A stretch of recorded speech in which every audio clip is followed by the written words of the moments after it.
Assalamu alaikum students, welcome back and today we will discuss about electron affinity which is next topic जो हमने previous ionization energy पढ़ा था, ये उससे काफ़ी मिलता जुलता है। ठीक है, वहाँ पे हमने कहा था जब हम किसी इलेक्ट्रॉन को निकालते हैं गैसियस आइसोलेटेड एटम में से तो हमें एनर्जी देना पड़ती है, amount of energy required to remove the outermost valence electron from an isolated gaseous atom to form cation, that will be called ionization energy।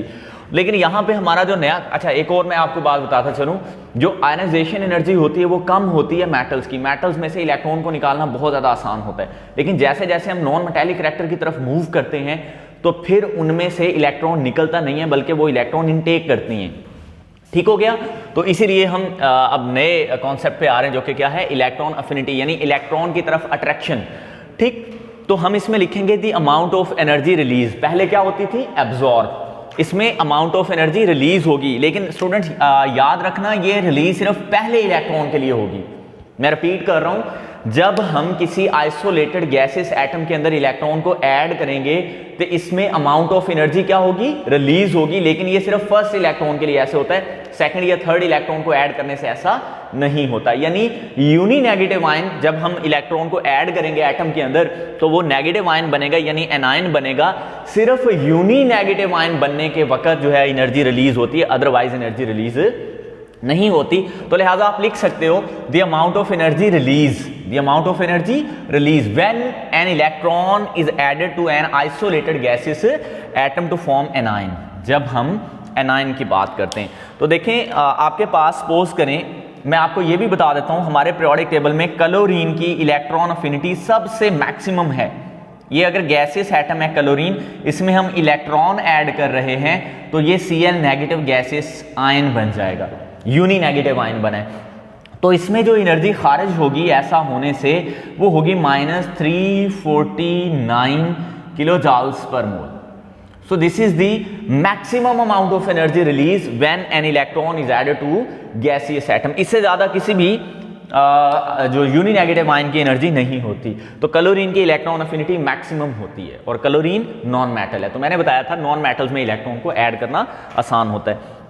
इसी तरह अगर मैं बात करूं फ्लोरीन की, तो फ्लोरीन अगर गैसेस एटम है तो इसमें अगर हम इलेक्ट्रॉन ऐड करेंगे तो हमारे पास F नेगेटिव आयन बन जाएगा और इसकी जो इलेक्ट्रॉन अफिनिटी होती है वो होती है -322 या 28 सम बुक्स में लिखा होता है, मैं इसको 28 कर देता हूँ, किलो जूल्स पर मोल। थोड़ा बहुत एनर्जी का डिफरेंस आ जाता है। तो देखें सेकंड नंबर पे जो इलेक्ट्रॉन अफिनिटी की वैल्यू मैक्सिमम है वो फ्लोरीन है और सबसे ज़्यादा जो है फर्स्ट प्रायोरिटी पे वो है क्लोरीन। तो अब हम उन फैक्टर्स की बात कर लेते हैं जो इलेक्ट्रॉन अफिनिटी को अफेक्ट करते हैं। तो ये सेम वही फैक्टर्स हैं जो हमने आयनाइजेशन एनर्जी में पढ़े थे। तो सबसे पहले हमारे पास आ जाता है न्यूक्लियर चार्ज। न्यूक्लियर चार्ज, तो न्यूक्लियर चार्ज का डायरेक्ट रिलेशन था किसके साथ भला, आयोनाइजेशन एनर्जी के साथ। स्टूडेंट गौर करना इस बात पे। देखो मैं यहाँ पे सिर्फ इलेक्ट्रॉन अफिनिटी की बात करूंगा क्योंकि न्यूक्लियर चार्ज का रिलेशन जो था वो मैं आयनाइजेशन एनर्जी से प्रीवियस लेक्चर में डिस्कस कर चुका हूँ। तो आप देखो जब हम न्यूक्लियर चार्ज की ज्यादा होने की बात करेंगे, मतलब न्यूक्लियस में प्रोटॉन जितने ज्यादा होंगे इलेक्ट्रॉन को ऐड करना उतना आसान होगा। एक बात मैं रिपीट कर दूं, बहुत सारे स्टूडेंट्स को इसमें कंफ्यूजन रहती है। इलेक्ट्रॉन पे स्टूडेंट नेगेटिव चार्ज होता है और प्रोटॉन पी से पॉजिटिव, पी से प्रोटॉन, तो प्रोटॉन पे पॉजिटिव चार्ज होता है। तो न्यूक्लियर चार्ज न्यूक्लियस में मौजूद प्रोटॉन की तादाद होती है।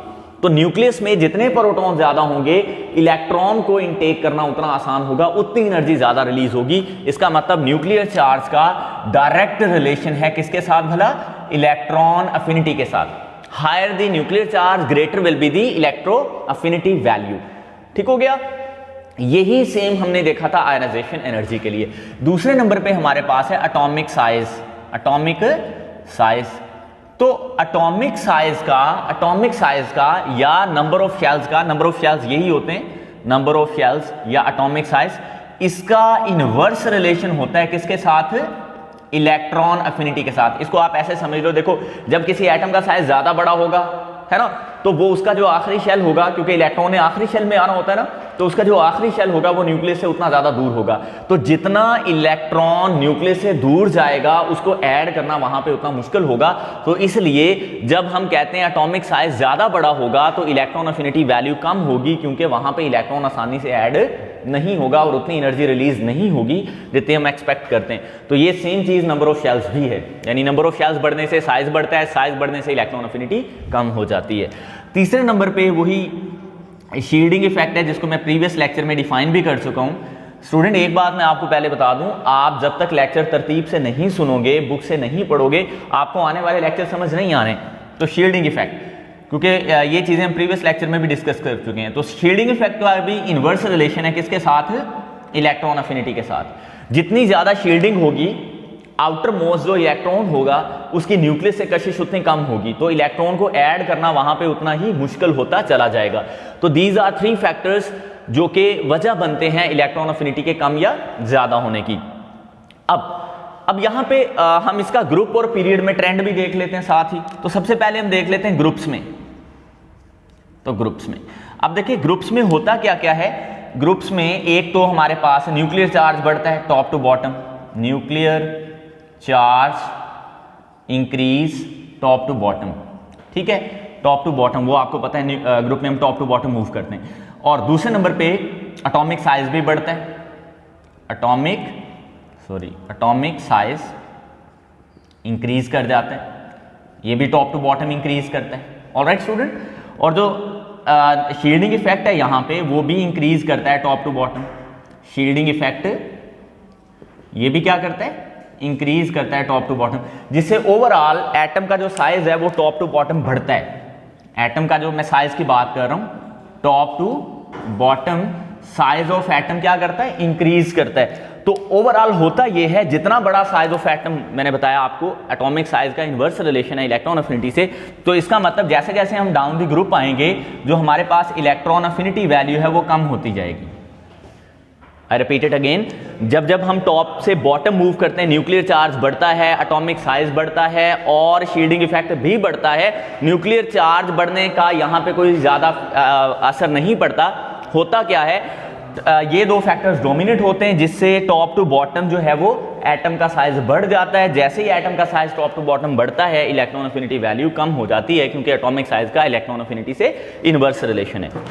अब हम बात कर लेते हैं पीरियड के अंदर। पीरियड में, तो जब हम पीरियड में लेफ्ट टू राइट मूव करते हैं तो हमारे पास क्या क्या होता है? सबसे पहले तो स्टूडेंट आपने याद रखना है, न्यूक्लियर चार्ज बढ़ता है। न्यूक्लियर चार्ज ये क्या करता है? इंक्रीज कर जाता है, नंबर 1। एंड नंबर 2, जो हमारे पास नंबर ऑफ शेल्स हैं या एटॉमिक साइज है, नंबर ऑफ शेल्स वो भी बढ़ जाते हैं, या जिसको हम number of shells remain same. Sorry, हम पीरियड में हैं, ग्रुप में नहीं है। Number of shells remain same, number of shells remain same. Period में शेल के जो नंबर है वो सेम रहते हैं, वो चेंज नहीं होते, रिमेन सेम।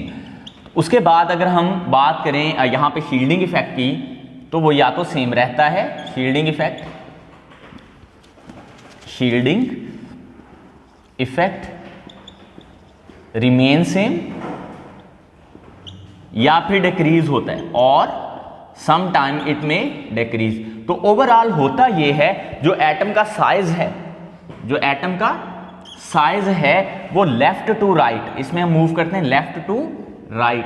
तो लेफ्ट टू राइट जो साइज ऑफ एटम होता है वो हो जाता है कम।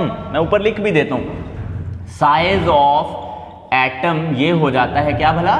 डिक्रीज।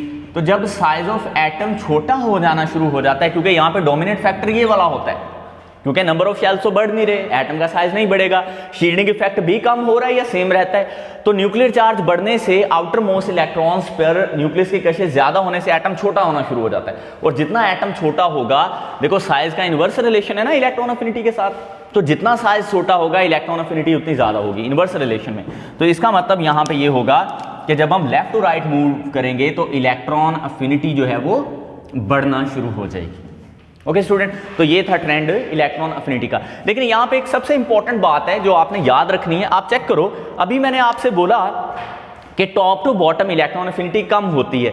तो अगर हम 7th ए ग्रुप की बात करें, 7th ए ग्रुप, इसको हम हैलोजेंस का ग्रुप कहते हैं। तो इसमें सबसे पहला एलिमेंट है फ्लोरीन, फिर है क्लोरीन, फिर है ब्रोमीन, और लास्ट में क्या आता है? आयोडीन। तो सबसे ज्यादा इलेक्ट्रॉन अफिनिटी किसकी होनी चाहिए थी? फ्लोरीन की, है ना। देखो सब top to bottom electron affinity ने क्या करना है, कम होना है ना, तो सबसे ज्यादा किसकी होनी चाहिए थी, फ्लोरीन की। लेकिन स्टूडेंट यहां पे फ्लोरीन की इलेक्ट्रॉन अफिनिटी क्लोरीन से कम है, ये एक एक्सेप्शन आ गई है, ये एक एक्सेप्शनल, एक डिफरेंट, एक मुनफरिद केस है।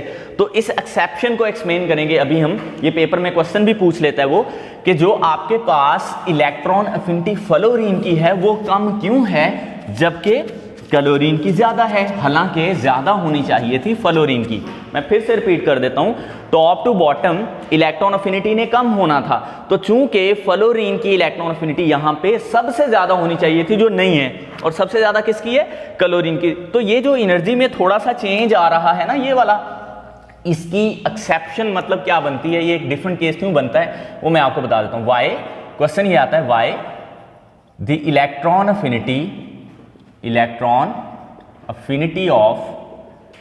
affinity of fluorine is smaller than chlorine। so इसका आंसर अब देख लेते हैं। देखें स्टूडेंट, अगर हम पहले बात करें फ्लोरीन की, तो फ्लोरीन के सेंटर में न्यूक्लियस है, पहले शेल में 2 इलेक्ट्रॉन्स हैं यूं, ठीक हो गया, और फिर दूसरे शेल में टोटल 7 इलेक्ट्रॉन्स हैं, तो इस तरह इसके टोटल 9 इलेक्ट्रॉन्स बनेंगे। 9 इलेक्ट्रॉन्स होंगे फ्लोरीन के पास, क्योंकि इसका एटॉमिक नंबर 9 है, तो F9।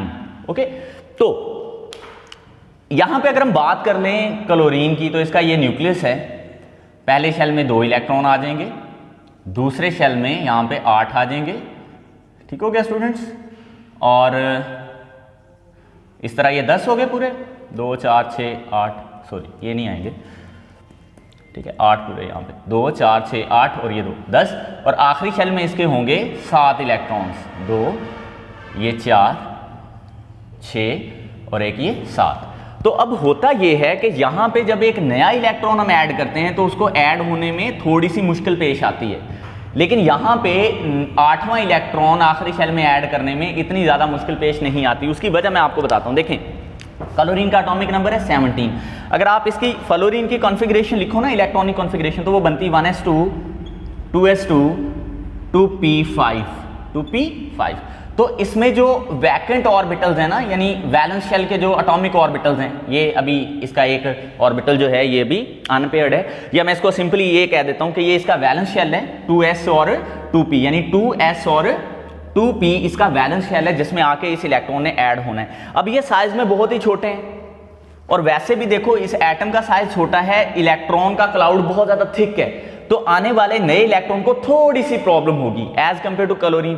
अब क्लोरीन की कॉन्फ़िगरेशन में लिख देता हूं, नियोन के बाद 3s2 3p5, तो इसका जो वैलेंस शेल है वो है 3s और 3p, जो साइज में बड़े हैं। तो यही वजह है इस इलेक्ट्रॉन को आने में उतनी प्रॉब्लम नहीं हो रही जितनी यहां पे फ्लोरीन को हो रही थी इलेक्ट्रॉन को ऐड करने में।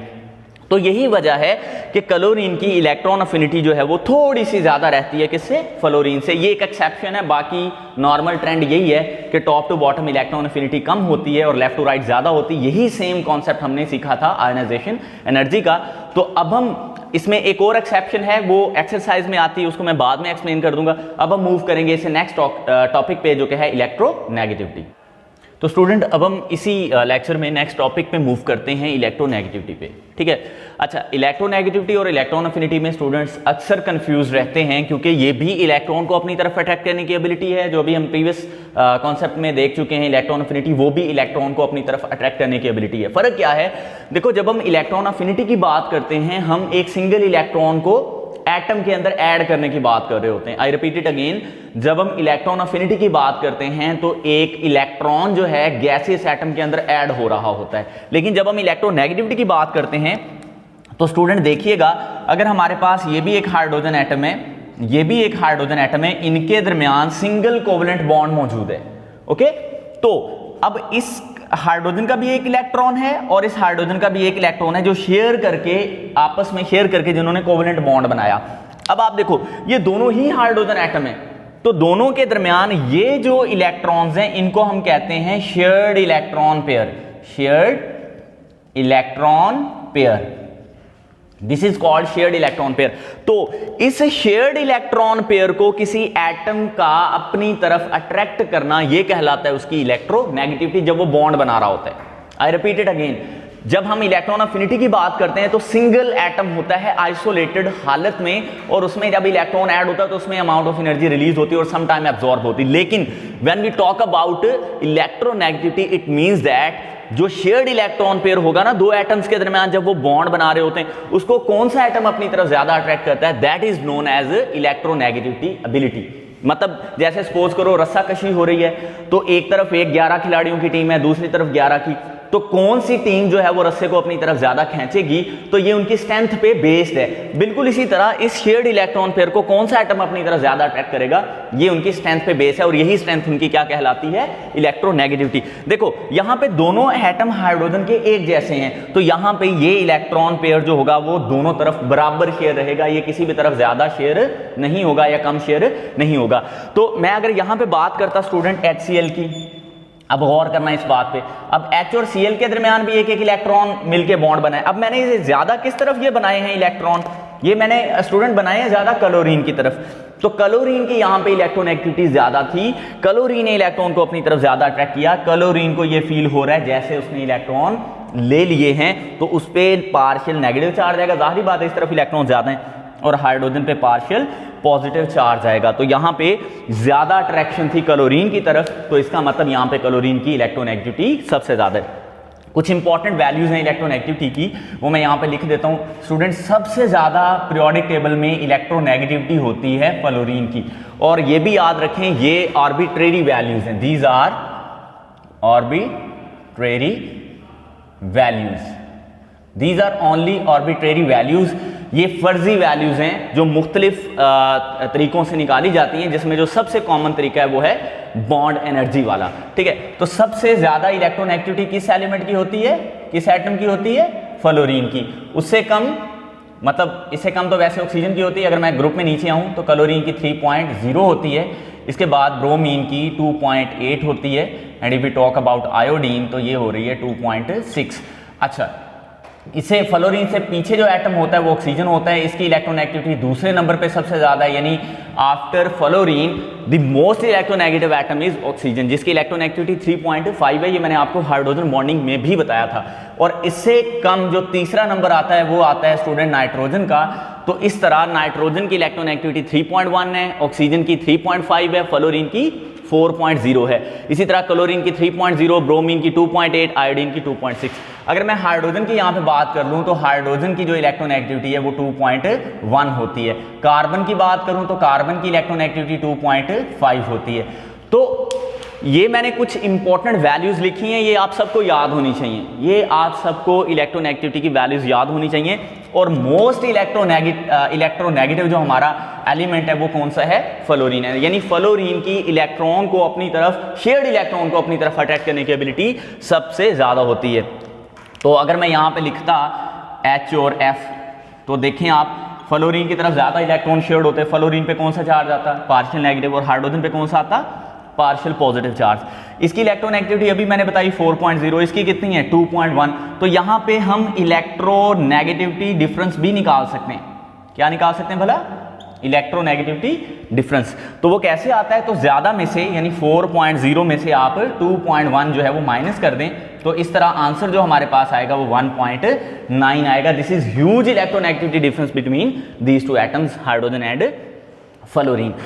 यहां पे अगर मैं क्लोरीन लिखूं, देखें क्लोरीन, तो क्लोरीन की इलेक्ट्रोनेगेटिविटी कितनी है 3.1, तो यहां पे यही डिफरेंस कितना आ जाता, जब हम 3.0 या 3.1 0 कर लें, चलें 3.0, तो ये इलेक्ट्रोनेगेटिविटी डिफरेंस हमारे पास 0.9 आ जाता, तो ये भी खासा ज्यादा डिफरेंस है। तो इसी इलेक्ट्रोनेगेटिविटी के डिफरेंस की बेस पे हम किसी एटम के अंदर जो बॉन्ड है उसकी नोयत का अंदाजा लगा सकते हैं। लेकिन इसको मैं एक्सप्लेन करने से पहले आपको इसका ग्रुप और पीरियड में ट्रेंड बता देता हूं। तो सबसे पहले हम ग्रुप में बात कर लेते हैं स्टूडेंट। जो हमारे पास ग्रुप और पीरियड का ट्रेंड है वो आयनाइजेशन एनर्जी, इलेक्ट्रॉन अफिनिटी और इलेक्ट्रोनेगेटिविटी का सारों का एक जैसा है। ग्रुप में ionization energy top to bottom कम होती है, इलेक्ट्रॉन अफिनिटी भी कम होती है, और यहां पे आप चेक कर लो, ये हमारे पास ग्रुप था 7th A ग्रुप, ये वाला 7th ए ग्रुप, जिसमें हमारे पास एटम्स हैं फ्लोरीन, क्लोरीन, ब्रोमीन और आयोडीन। एस्टाटीन बहुत रेयर है, तो आप चेक कर लो 4, 3, 2.8 और 2.6, यानी 4.0, 3.0, 2.8 एंड 2.6। डाउन द ग्रुप क्या हो रहा है, इलेक्ट्रोनेगेटिविटी कम हो रही है। Down the group top to bottom electronegativity क्या कर जाती है, डिक्रीज कर जाती है। ये डिक्रीज क्यों होती है, उसकी वही सेम रीजंस है जो हम पहले आयनाइजेशन एनर्जी और इलेक्ट्रॉन अफिनिटी में बता चुके हैं। साइज ऑफ एटम बढ़ता है, नंबर ऑफ शेल्स बढ़ते हैं, न्यूक्लियर चार्ज भले बढ़ता है लेकिन वो डोमिनेंट फैक्टर नहीं होता, जिसकी वजह से इलेक्ट्रोनेगेटिविटी जो है वो कम होना शुरू हो जाती है। अब हम पीरियड में अगर बात कर लें तो पीरियड में भी इसका सेम वही ट्रेंड है, लेफ्ट टू राइट। ये देखो, ये मैंने सेकंड पीरियड लिखा हुआ है, अभी इसमें कुछ एलिमेंट मिसिंग है। कार्बन से पहले हमारे पास बोरोन होता है, उससे पहले बेरिलियम होता है, उससे पहले लिथियम होता है, उनको मैंने छोड़ दिया। तो सेकंड पीरियड में ये आप जब लेफ्ट टू राइट मूव कर रहे हो स्टूडेंट्स, ये देखें you are going left to right, तो आप चेक करो कार्बन की 2.5 है, नाइट्रोजन की 3.1 है, ऑक्सीजन की 3.5 है और फ्लोरीन की मैक्सिमम है 4.0। सो यहां पे हम क्लियरली देख सकते हैं कि लेफ्ट टू राइट इलेक्ट्रोनेगेटिविटी भी इंक्रीज कर रही है। इलेक्ट्रोनेगेटिविटी इंक्रीज करती है left to right in a period, left to right in a period. तो इसकी वजह क्या है, क्यों इंक्रीज करती है, इसकी भी सेम वही लॉजिक्स हैं कि लेफ्ट टू राइट जो नंबर ऑफ शेल्स हैं वो बढ़ते नहीं हैं, सेम रहते हैं, जैसे हमने इलेक्ट्रॉन अफिनिटी आयनाइजेशन एनर्जी में देखा। लेफ्ट टू राइट जो शील्डिंग इफेक्ट है या तो सेम रहता है या फिर वो कम रहता है। और अगर हम बात कर लें न्यूक्लियर चार्ज की, तो वो लेफ्ट टू राइट बढ़ता है, जिससे ओवरऑल एटम का साइज कम हो जाता है। तो जितना छोटा एटम होता है उसकी इलेक्ट्रोनेगेटिविटी उतनी ज्यादा होना शुरू हो जाती है। तो ये इसलिए पीरियड में लेफ्ट टू राइट जो है वो बढ़ जाती है। ओके स्टूडेंट्स, तो ये था हमारे पास इसका ग्रुप और पीरियड में ट्रेंड।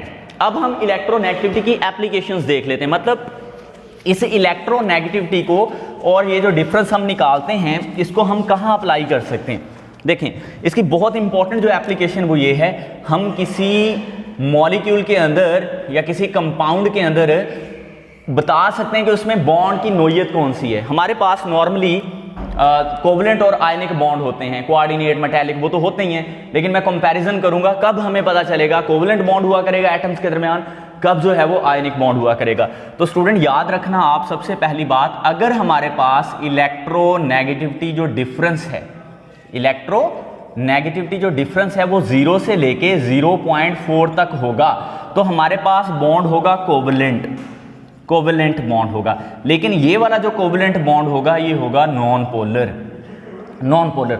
लाइक अगर हमारे पास हाइड्रोजन और हाइड्रोजन के दरमियान इसकी भी 2.1 इसकी भी 2.1, तो इलेक्ट्रोनेगेटिविटी जो डिफरेंस आएगा वो 0 आ जाएगा। तो 0 आया तो इसका मतलब बॉन्ड कोवलेंट है हाइड्रोजन और हाइड्रोजन के दरमियान और नॉन पोलर भी है। एक और एग्जांपल ले लेता हूं, देखें कार्बन टू हाइड्रोजन, इस तरह मीथेन मैं बना लेता हूं, कार्बन टू हाइड्रोजन। अब कार्बन की इलेक्ट्रोनेगेटिविटी जो होती है वो 2.5 है, हाइड्रोजन की जो इलेक्ट्रोनेगेटिविटी है 2.1 है, तो आंसर कितना आता है 0.4, जो इस रेंज में आ रहा है। तो इसका मतलब जो मीथेन का मॉलिक्यूल है वो भी कोवलेंट बॉन्ड रखता है कार्बन टू हाइड्रोजन और ये नॉन पोलर है। अच्छा, एक और इसकी जो दूसरी कैटेगरी बनती है कि अगर हम बात करें इलेक्ट्रोनेगेटिविटी डिफरेंस जो है, इलेक्ट्रोनेगेटिविटी डिफरेंस अगर इन द रेंज ऑफ 0.4 से लेके 1.7 तक हो, तो हम कहते हैं बॉन्ड तो कोवलेंट है, लेकिन इस दफा कोवलेंट बॉन्ड पोलर होगा। यानी कोवलेंट बॉन्ड भी दो तरह के होते हैं, पोलर एंड नॉन पोलर। अगर तो इलेक्ट्रोनेगेटिविटी डिफरेंस 0 से लेके 0.4 तक रहे तो वो कोवलेंट बॉन्ड नॉन पोलर होगा, जैसे मैंने एग्जांपल दी। अगर यही इलेक्ट्रोनेगेटिविटी डिफरेंस 0.4 से 1.7 की रेंज में हो, then the bond will be covalent but in case it will be polar. तो एग्जाम्पल ले लेते हैं हाइड्रोजन और क्लोरीन। तो देखें हाइड्रोजन की 2.1, क्लोरीन की 3.0, तो जो इलेक्ट्रोनेगेटिविटी डिफरेंस आएगा आप खुद निकाल सकते हैं। 3.0 में से 2.1 माइनस कर दें तो कितना आ जाएगा 0.9 आ जाएगा। इस तरह की बहुत सारी और भी एग्जाम्पल्स हैं, वो आप कोई भी यहाँ पे लिख सकते हैं। हाइड्रोजन और आप CN, इस तरह देखें। अब ये जो आपके पास कार्बन और नाइट्रोजन के दरमियान जो बॉन्ड नजर आ रहा है आपको, कार्बन की इलेक्ट्रोनेगेटिविटी कितनी है 2.5, नाइट्रोजन की हमारे पास कितनी होगी इलेक्ट्रोनेगेटिविटी, ऊपर लिखी भी हुई है 3.1। तो आंसर कार्बन और नाइट्रोजन की इलेक्ट्रोनेगेटिविटी का जो डिफरेंस आएगा यहाँ पे वो आ जाएगा 0.6। तो इसका मतलब ये वाला बॉन्ड भी पोलर है। इस तरह की बहुत सारी और भी एग्जाम्पल्स हमारे पास मौजूद हैं।